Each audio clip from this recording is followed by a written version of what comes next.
Today, I'm going to show you how to use NFC on your iPhone. Near Field Communication or NFC allows you to perform a variety of tasks, from making payments to sharing files. Let's get started.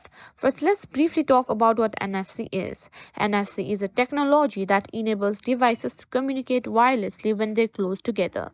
It's commonly used for contactless payments like Apple Pay and for reading NFC tags.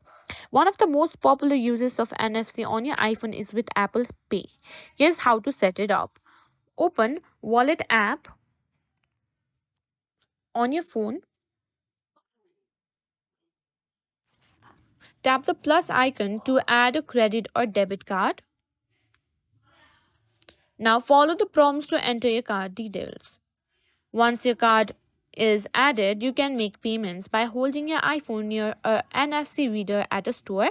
You can also use your iPhone to scan NFC tags. Here's how: make sure iPhone is unlocked and hold your iPhone near the NFC tag. If the tag has a link or information, a notification will pop up. Just tap it to access the content.